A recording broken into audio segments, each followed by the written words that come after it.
The Advancing Women in Agriculture Conference is celebrating its 10th year anniversary of bringing women in ag together to listen, learn, network, and grow. The next conference will be held on November 19th through 21st, 2023 at the Sheraton Falls in Niagara Falls, Ontario.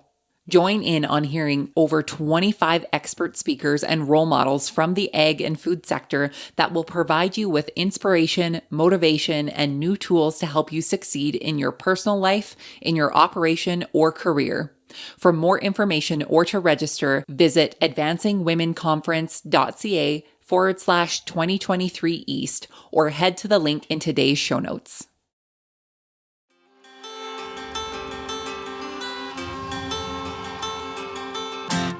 Hi, I'm Caitlin Dubin, and this is the Rural Woman Podcast. I'm a first-generation farmer who married into agriculture. Born and raised in a city, I was so unfamiliar with where my food came from, but I was determined to figure it out. Through my journey into agriculture, I saw women who were strong but humble, often taking a back seat. To me, these women were leaders who deserved a seat at the table.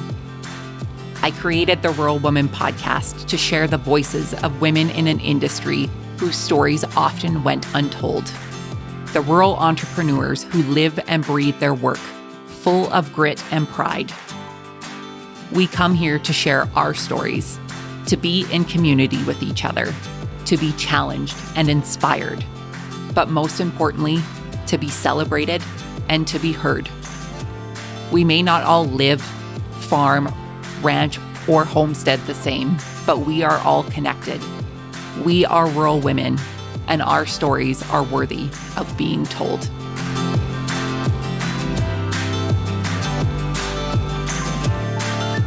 Hey everyone, welcome back to another episode of the Rural Woman Podcast. Today you'll meet Rechelle Day. Rechelle's deep farming roots span generations with a diverse range of crops in her family's history. Inspired by her memories with family in the garden and driven by curiosity, she nurtured her own garden, expanding it season by season. Her passions grew beyond flowers, as did her knowledge, and amidst COVID-19's upheaval, gardening became her solace. This led her to establish Freckled Bloom Flower Farm, born from a desire to share the beauty and joy she has cultivated. I am very excited for you to get to know Rechelle today on the podcast.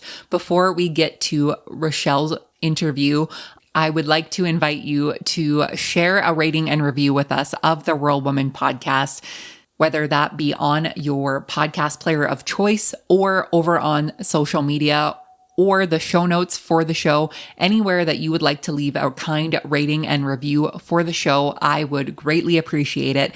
Then I can share those kind words on an upcoming episode of the podcast. This helps other folks find the show and hear the stories of the incredible women in agriculture that I gratefully get to share with you each and every episode. I'd also like to remind you that we do actually have a listener survey that we would love if you filled out. This gives us more information about what you want to hear from us here at the Rural Woman Podcast, what we could be improving on, what you're liking, what you don't like, all of the things, all of the in-depth insider information that we would love to have from you, the listener. So be sure to check out our listener survey, and you can find the link to that in today's show notes.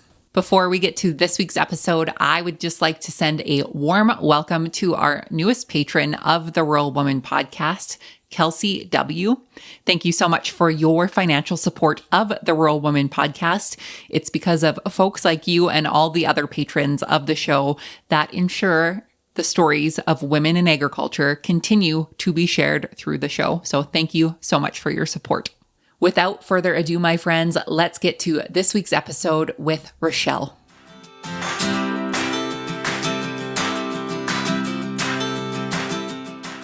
Rechelle, welcome to the Rural Woman Podcast. How are you today? Doing well. Thanks for having me, Caitlin. It's such an honor to be chatting with you today.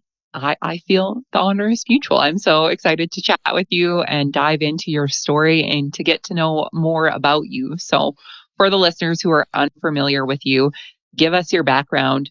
Who the heck are you? Where are you from? And how did you get your start in agriculture? Sure. Well, my name is Rechelle Day. I live in Oregon.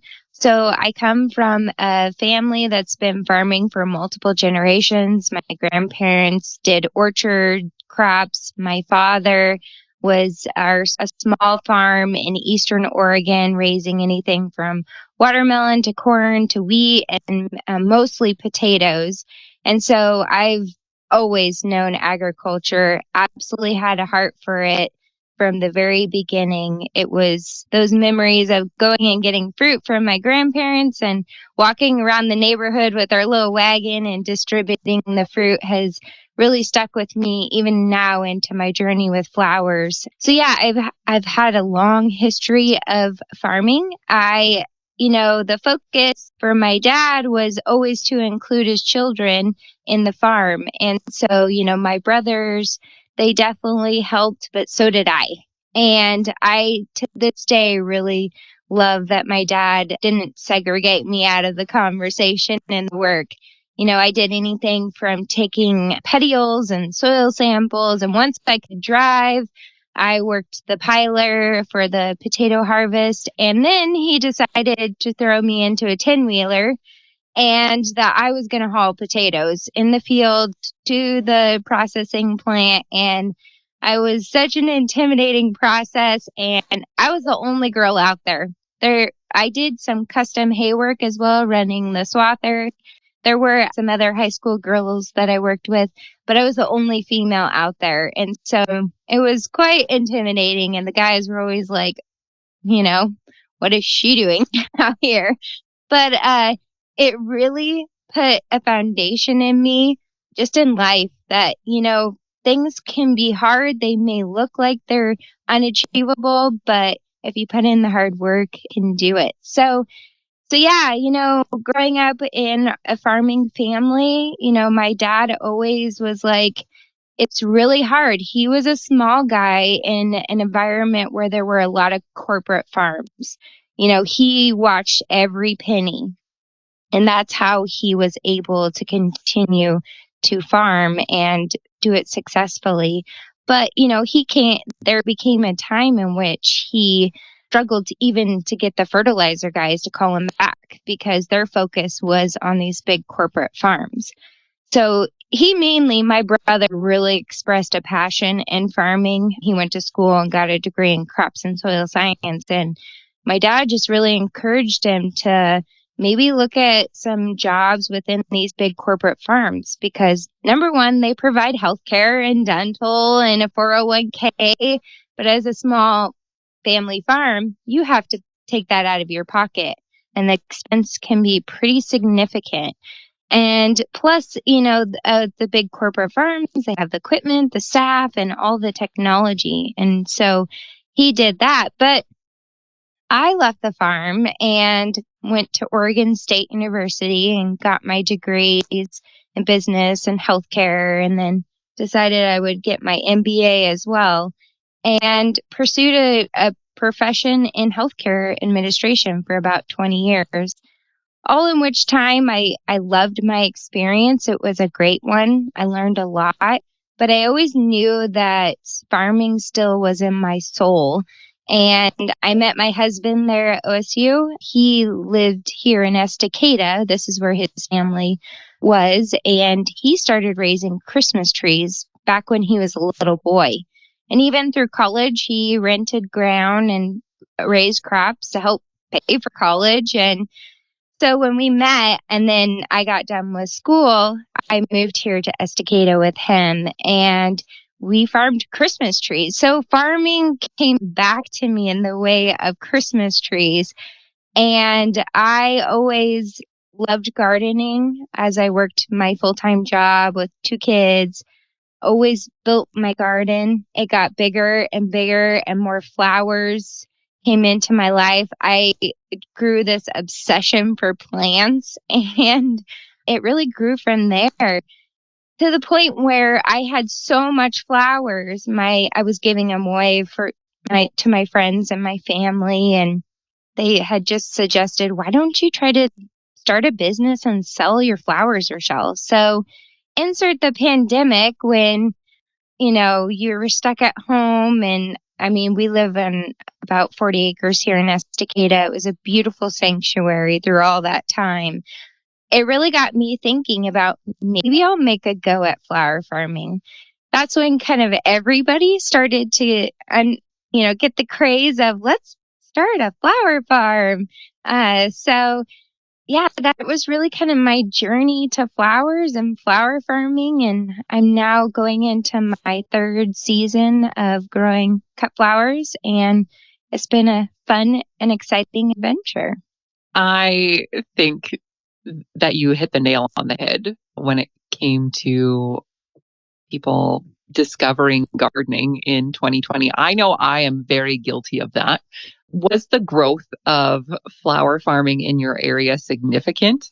Was there like a lot of people starting to grow flowers and more on a, I guess, larger scale basis? Yeah. So, I mean, the Pacific Northwest actually historically was the home for most flowers. And then insert kind of the flowers being imported into the U.S. from other countries. Those farms started to dwindle down because they just couldn't compete with the cost of stuff coming into the country. And so, yeah, there's been a huge growth in micro flower farmers, which is exciting because, I started the Local Flowers podcast because I felt like there's a lot of us out there that are trying to sell local flowers to our communities. And the more the voices get heard, the more awareness we bring to the marketplace and the greater desire our customers have to support local flowers because hands down, and I'm biased, but they're better quality product. And when you're supporting a small business, that dollar stays within your community. I just did a post about this other day of, the money I made at the roadside stand, I went up to my neighbors and supported them and bought bedding plants. So yeah, there's been a huge growth in flower farms, especially like in this area, but throughout the country, which is exciting to see. So, what inspired you specifically to go the flower route versus vegetables, or you're in the Pacific Northwest, so you have the option of growing a lot of different things there. So what was it about flowers? They're beautiful. I've been in love with them since I was a little girl. Vegetables are hard because it feels like there's a lot more regulations on them. Hopefully people don't eat flowers unless they're educated on what's poisonous versus what's not poisonous. But with food, if somebody gets sick, you have a liability with that as well. So it just felt like flowers were a natural fit for me. Number one, because I loved them and I was growing them in my garden. And so, yeah. And then my husband does the Christmas trees. So that in itself is a ton of work, a ton of investment. A Christmas tree takes anywhere from 7 to 10 years to grow to maturity. So imagine dumping money into a crop year after year and seeing $0 until, say, year 8. And so, we both have, well, at the time, we both had full-time jobs investing in the Christmas trees that would help us kind of build our future together. And so, yeah, vegetables, I love vegetables. I grow them in my garden for my family, but the passion was really there with the flowers. I can attest that flowers obviously are very beautiful, but growing them is very addicting. And I know for myself, it's just like, just to have seeds that you can throw out there. For me, my flowers aren't very complicated. They're more or less like direct sow and then they'll come up. But there's something about it that just adds beauty to the space that we're already in. And you're obviously in such a beautiful area in Oregon. So walk us through what your growing season is like. When do you have to start your seeds, and walk us all the way through to when you're harvesting them? So, growing up with my family, we usually had the winter off. When the crops died and when we finished harvest, we had the winter where my dad hibernated, or we took a family vacation finally. Whereas in flower farming, that is not the case. Like, this is a year-round business. So, I am procuring all of my seeds and doing the ordering throughout the entire year, actually. And so in the fall, I do sowing to overwinter any cool flowers that I may be growing. But I really start seeds in December. So I start Lysianthus. It's my most favorite flower. It's gorgeous. It's probably the most difficult seed to grow because they literally take like 9 months to grow from a seedling to a flower that you can harvest. So I start the process in December, and it really goes all year round. At this point, we've had such extreme weather here in the Pacific Northwest. Our winter it just really stopped like yesterday. And then now we've got this like extreme heat wave. So although I've been seeding flowers inside in kind of my grow room, I grow them on racks, most of them. And now I'm kind of transitioning to direct seeding because I just don't have the time to manage everything inside. This is when stuff starts dying. So, but yeah, this extreme heat means, most of us have been staring at our tulips for months, hoping that they would get going so we could sell some flowers. Well, now they're all coming off like right now. And so I've been knee deep. I came in here from the field pulling tulips. And a little known fact there, we treat tulips as an annual. So we pull it up with the bulb attached. And that way you can harvest the tulip, store it in a cooler, and then you can use it for, say, a month. And so that bulb really allows the tulip to be stored, have the food it needs to store it for that long in a cooler. So yeah, it's kind of like go time right here on the farm. And it's all year round. It never stops. It doesn't stop. So where are you selling your flowers and how are you marketing them? So another reason why I started the podcast, because it's really amazing to grow the flowers, but to be a small business owner, so as a flower farmer, we have kind of the titling of a farmer florist.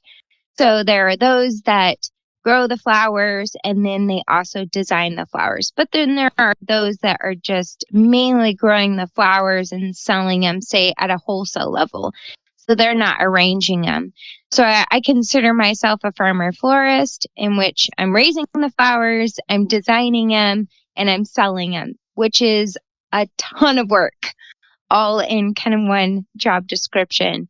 And so I don't participate in Saturday markets. I have 2 kids that are at the age where they're involved in activities and sports. And then my husband with his trees. It's not worth it to me to go sit down at a farmer's market all day long and the prep that goes into it. When my husband built me a roadside stand. So I have like a little hut in which it's on the road and I sell from it on Saturday and Sundays. And so it's 100% on the honor system. They can pull in, pick up their flowers, pay, and then they're on their way.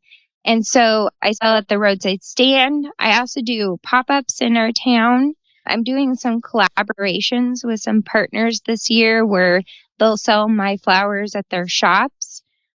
Folks can order from my website on the days in which I don't stock the roadside stand. I do weddings too. I'm more focused on, say, micro weddings. It's just me here. That's it. It's just me. So I have to recognize where I can't do all the things. And so I do weddings. And yeah, really folks can reach out to me. I have, as I've been working, into my 3rd year, learned that I am getting stretched pretty thin. So whereas before I would have been like, oh, just send me a DM. Now I'm really asking folks to go through my online system and order flowers because I just can't keep track of like Facebook and Instagram and my email and did they send me a text and then I forget because there's just so much going on. It's, as a farmer and a florist on top of all of those things, you're an entrepreneur. And like you said, all of those different avenues where people can connect with you. For me personally, it's a blessing and a curse because people can assume that you are available 24 hours a day, 7 days a week through your phone. And while that would be lovely, if that was sustainable, it is not sustainable. So good for you for building those systems and recognizing when you are being stretched too thin and knowing that you can't do all of the things.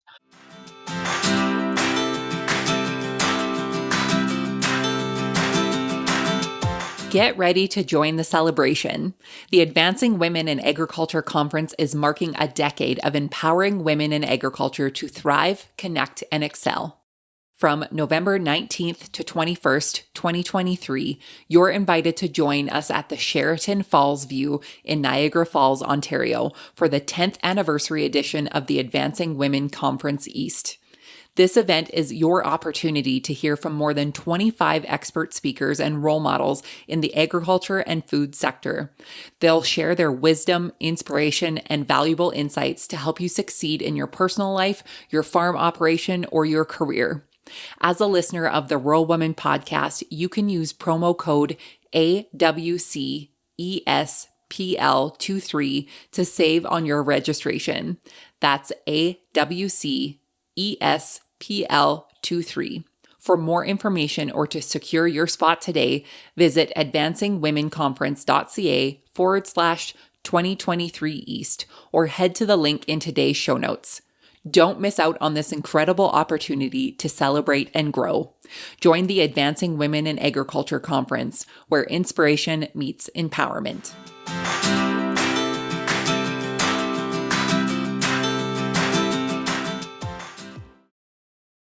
I'm curious, you talked about collaborations within your community and stores and all of that. With the growth of flower farming in your area, is that something that you've been able to build on as well? Is the community and the collaboration with other farms around you? For sure. Yes. And going to your earlier point, just about managing it all. And, I do live in a small community. So, I think there's a lot more hustle that's involved in that. Whereas, if I lived on a busy street, I live out in BFE. So I work so hard on marketing, doing the reels, doing the Facebook, and just trying to get my name out there. And I think there's a lot of focus as a small farm on like doing social media. And what I am learning is that social media is a tiny fraction of what's actually coming to you and generating a dollar. Living in a small community that is actually growing, but we're really spread out. I'm learning that I have to get in front of these people. So I just did, I went to my son's middle school and they have a garden club. So I went there and I talked to the kids about soil blocking. I start most of my flowers in soil blocks. And so there were a bunch of volunteers there as well, and they had not heard about me. So that was a good indication of like, I'm focusing all my attention on social media, but there's still a lot of people that don't know about me. So I also donate a lot of flowers. I call them garden bunches because they come from my gardens. I take a lot of garden bunches into my local businesses and drop off flowers.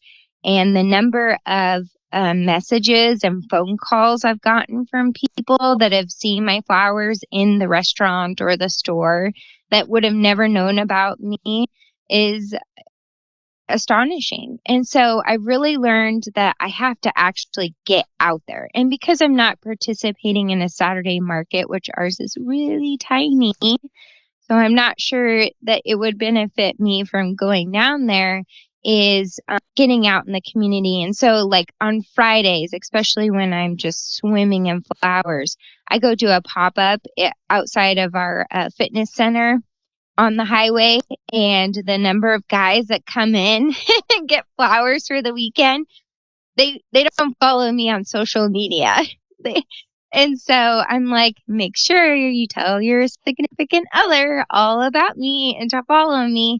But I really learned that I've got to actually a lot of boots on the ground, get out there and share. And especially when I feel like I've learned that when I'm collaborating with local businesses, there's a relationship that I developed there. And so if I'm, working with like a restaurant, for example, somebody comes in there and they're chit chatting about, oh, we've got this wedding come up. Oh, hey, did you know about Freckled Bloom? So I really found a lot of value in building those relationships, and I'm still working on it. Like it's it's been a very creative process about getting my name out there and really building a brand within my community. I'm not sure I answered all your questions, so you might have to remind me. No, that's good. You did. It was great. Rechelle, what have been some of the biggest obstacles you've faced in the last 3 growing seasons that you've had? Managing it all. Being an entrepreneur, like you mentioned, is a lot. You put a lot on your shoulders to not fail. And not just fail in starting a new business or starting crops. It's also like being a mom and a wife and a family member. There's a lot of hats that we wear as entrepreneurs, and we can't manage it all. I used to work in the, healthcare field. I got laid off, unfortunately, but it was kind of my jump start to like really dive deep into my business. But even when I worked as, a healthcare executive, it it was hard then to manage it all and feel good about I was succeeding in one of the areas. But now that I'm farming and doing the floristry, it's the same struggle of just trying not to fail at all of the jobs that I have and the hats that I wear. So I'm having to find balance all the time. Like with my kids, having to stop and like really dive deep into, is this job important? And it's also about growth. Oftentimes, especially in farming, you know, there's really not an added value there for the consumer. And it's why I've focused so much on trying to educate people about the work that goes into it. They won't want to spend $1 on, say, a potato versus something that was grown organically from a family farm that may really require like $3, for example. So I really made it my goal to help educate everybody that's in my circle about my story and the work that I'm investing into these flowers, into this community, more than just selling them flowers, but the community that I'm trying to build.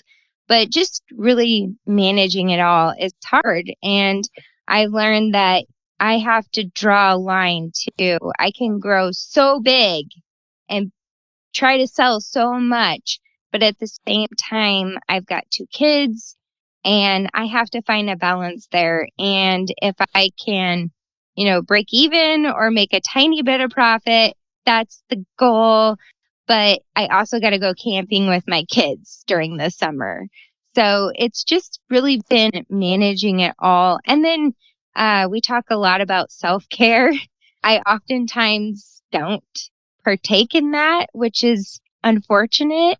I sacrifice a lot on that side of the equation just so that everybody else's needs get met. And like with this last winter being so long, it was really depressing.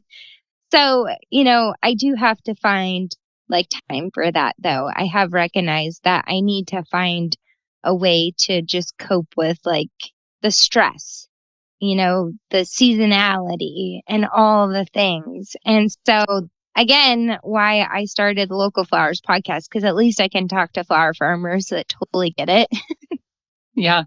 Well, and you said it, right? It's finding the balance. And I truly believe that's basically a moving target depending on what season of the year you're in, what season of life that you're in. And you said something really important, acknowledging that you need to take more time for self care is a big deal because there are the folks who don't even acknowledge that they need to do that on top of actually following through. And, self care doesn't need to be getting a manicure or a pedicure. It could honestly be, taking 15 minutes of your day and sitting on the couch and staring out the window or, doom scrolling on your phone for a few minutes, like anything that you can do just for yourself that makes you feel kind of like a human. I think everybody needs to do a better job of that. So Well, I think you said in one of your episodes, I loved your example of you and your husband holding hands and walking through the fields. Like, yeah, that is awesome. And I feel like I need to do more of that because I'm at this stage in my life where my we've got so much on our plate and he's going one way, I'm going the other way. And we're just like maintaining life. And just, I loved your example of that, by the way. And I'm like, we need to do that. Like, we need to hold hands. yeah. Well, and just admire all the work you're putting in to build, your farm, your business, and just take a look around, like to stop working for a moment. For sure. Absolutely. So I want to flip that question then for you. What are some of the biggest wins that you want to celebrate over the last 3 seasons you've had? This is a hard one. I feel like we focus so much on our failures and like our discrepancies that when we like want to talk about wins, we're like, oh, I feel like just this whole journey, really, if I step back and look at it, has been incredible. I started growing flowers in the tiniest of places in between wherever there wasn't a Christmas tree planted to now I'm growing on over a half an acre. I developed that big flower field last spring and I practice no-till.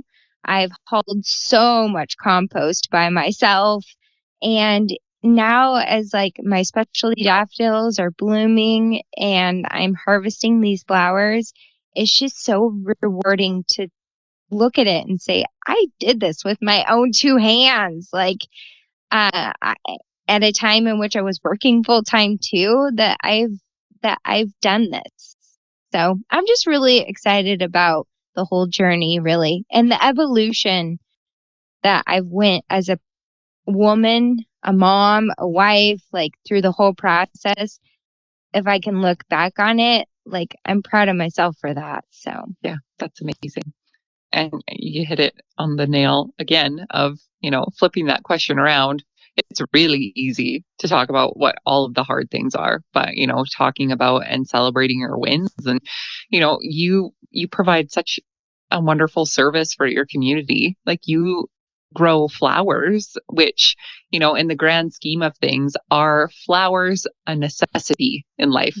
No, but they should be because they add beauty to a space and you are creating that space for yourself and you are giving that gift to other people, and especially in exciting times in their lives, whether it's Mother's Day or whether it's a wedding, and you're there for the sad times too, but there's beauty in those things too. absolutely. I have met so many amazing people through my flowers that I would have never met. And they've become like, I always say my flower friends have become my best friends. Mm-hmm. Like they've been there to support me. They come every weekend. They're cheering me on. Like, oh my gosh, I'm gonna get emotional. Sorry. You're good. It's hard work. Yeah, there's just a lot of sacrifice that goes into it. So, to see somebody light up when they get them, it's just drop the mic. I'm done. Like I have accomplished the goal. Um, Absolutely. my son, he took flowers. I got done with a pop up one day, and I always have these kids are with me. As much as they like, sometimes I feel like I'm ruining their childhood by having them help me. I'm like, hopefully they're looking back on their lives, because I feel like I look at back on my life now with my family and see all the things that I learned, that I grew from just being a little kid on a farm. But, they're with me all the time, and they're absorbing the marketing, the business, the entrepreneurship, how to learn to start something completely new. So I take them with me, and I just hope one day that this all benefits them. But Tucker, I was like, go deliver these flowers. Just walk into this restaurant, find a table, and hand the flowers. And he did. And I got a call the next day from this lady, and she was in tears. She said, my husband passed away last year, and this was our anniversary. And your son walked up to me and gave me flowers. And I felt like that was God and him talking to me saying, you're not alone. I'm here. And it's just, yeah, they may seem frivolous, but they bring so much joy.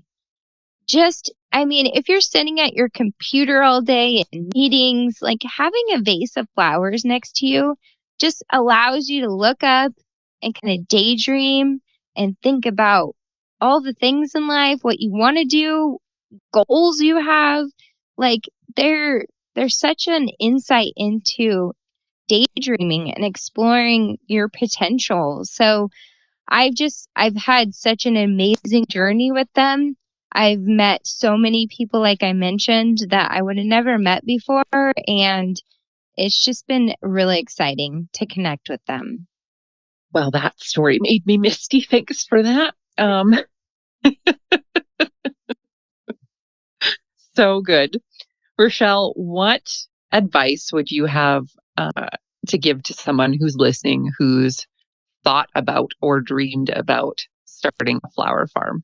Well, number one, it seems dreamy. Like we're out here with our princess ball gowns and our baskets with flowers, but that is not the case. I told Caitlin, you can't video this and share it because I'm covered in dirt, sweat, and I look disgusting. So it seems like a very romantic profession, but it's actually super hard and dirty, and you're working in some of the crappiest conditions, and most farmers I'm sure can relate. But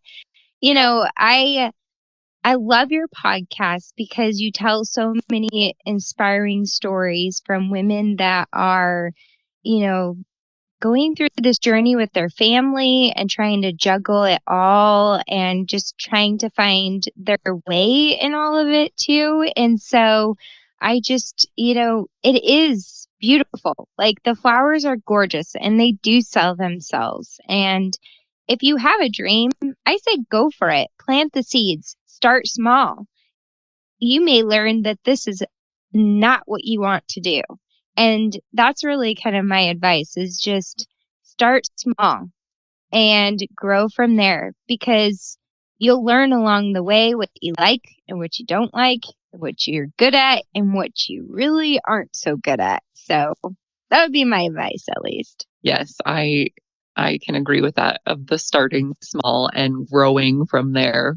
Because let me tell you, I'm very happy that I have a husband who he's a dreamer in some sense, but he also won't let me own a rototiller because if that was the case, I would probably have a failed flower farm at this point. So Well, this is where, support your local flower farm because absolutely. they need the support and they grow incredible blooms. But then also grow some of the stuff in your own space and just enjoy it. That's the thing too, is I have learned as I went through this journey, I have to have spaces that are untouched because I got into this for the love of the flowers, but I cut most of them and sell them. And most of them we cut before they even open up. And so it is good to just reevaluate, like, is this something I really want to do? Maybe I'm okay with just my garden and then go support somebody who's doing it amazingly. Yeah, absolutely. Absolutely. Rechelle, what are your plans for the future in your flower farm?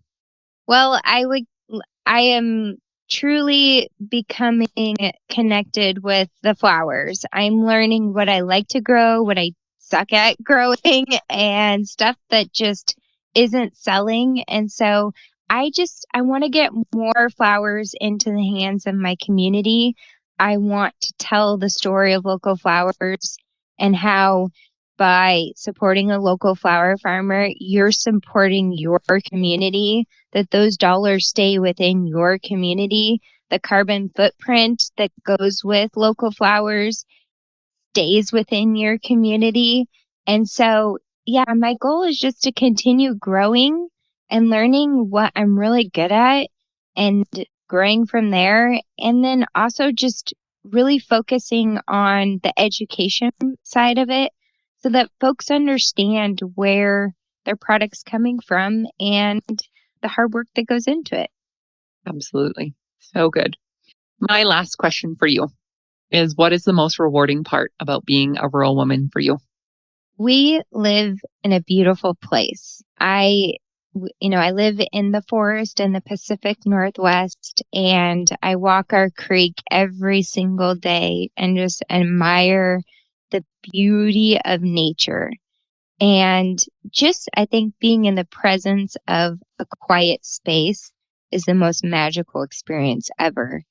So I went from the desert in Hermiston, Oregon to the forest in Estacado, Oregon, and I find beauty in all of it. The dirt, the desert, to the green and the trees. And I think as rural women, we have such a beautiful appreciation for the land and what it provides us with.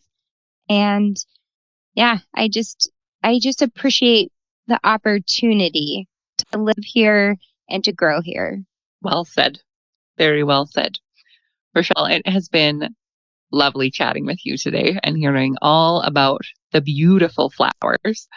For the listeners who would like to connect with you after the show, where can they find you online? So I'm Freckled Bloom Flower on Instagram and Facebook. I have the Local Flowers podcast, and you can find all of the information and links to things on my website, which is freckledbloomflowerfarm.com. Perfect. And all of those will be linked in the show notes. And anywhere you listen to the Rural Woman podcast, you can listen to the Local Flowers podcast. So thank you again so much for being here with me today. I truly appreciate it. Well, thank you, Caitlin. And thanks for what you're doing. These stories are incredible, and it's so great to hear from folks that we would have never heard from. But thanks to you, we get to hear their stories. So thank you. Thank you.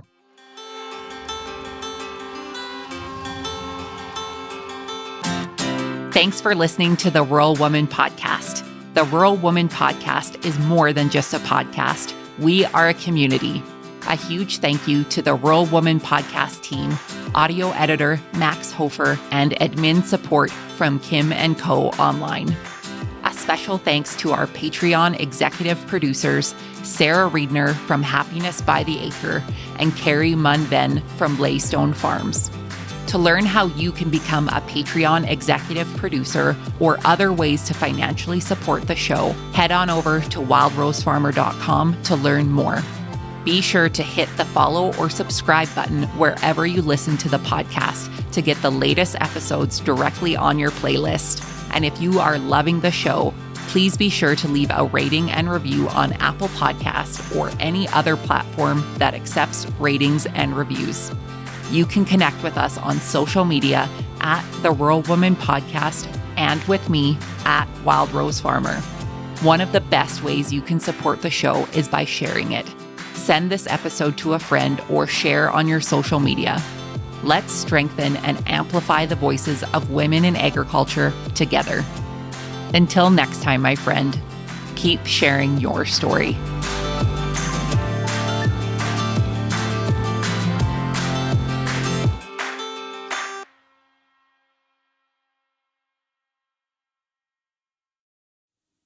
This week's episode of the Rural Woman Podcast is brought to you by the patrons of the Rural Woman Podcast.